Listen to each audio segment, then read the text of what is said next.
Hi everybody, Golden Era Bookworm here. Today I've received The Male Hormone, a book written in the mid-40s, specifically 1945, by Paul De Kruif. And this book is hailed to many as the proof or the evidence that Silver Era bodybuilders actually used steroids, or at least one can't really call it a steroid, but testosterone really. Because in 1945 this famous little book came out.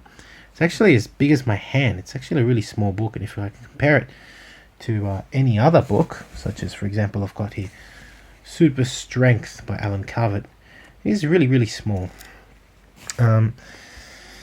Anyway, I thought I'd go through it very quickly. The very front of it says, the male hormone discloses magic for beyond the mere sexual. It boosts muscle power.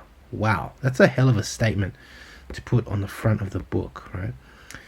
And I think for this reason alone, for this statement alone, a lot of people reckon that bodybuilders in the Silver Era read this book and immediately made the connection and started injecting themselves or taking oral testosterone.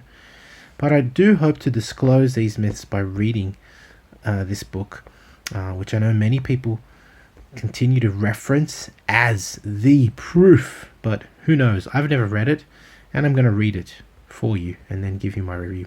It also says it banishes mental fatigue, it eases heart pain, it even restores the sanity of men in middle life who suffer from physical deficiencies. Who knows? I mean, you can go through a quick peek if you want. Here are the contents of the book.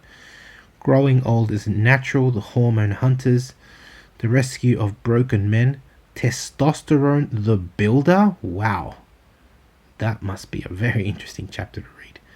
And a new lease on life. Again, I've never read the book, but that's a sneak peek for you.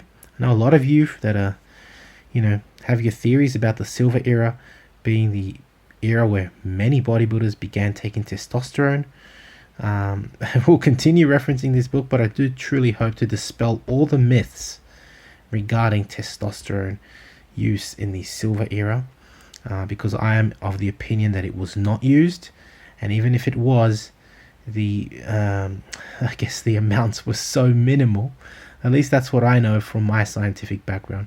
The amounts were truly so minimal that they wouldn't have had much of an effect at all on musculature. But that's my opinion, and that's the whole reason why I bought this book, because I thought I'd finally address this issue of this particular book. How everybody references this book. Everybody knew about testosterone. Yeah, but what were the dosages that were recommended? That's a big question that will be answered by reading this book. So, hope you enjoyed the sneak peek. And leave me a comment, of course. Hope you've enjoyed the video. If you have, please give the video a thumbs up. Subscribe if you haven't to the Golden Era Bookworm. This is what I do. I read and I try and bring you accurate information on this channel. And if you'd like to support this work, please donate via PayPal. I'm always researching. You can become a patron and enjoy the many articles and photos on my account, also rare books that I also upload. You can also go to my website, www.goldenerabookworm.com, for out-of-print courses and books on old school bodybuilding. And finally, if you want to get in touch and pass on your old books, courses or magazines, please do so via email.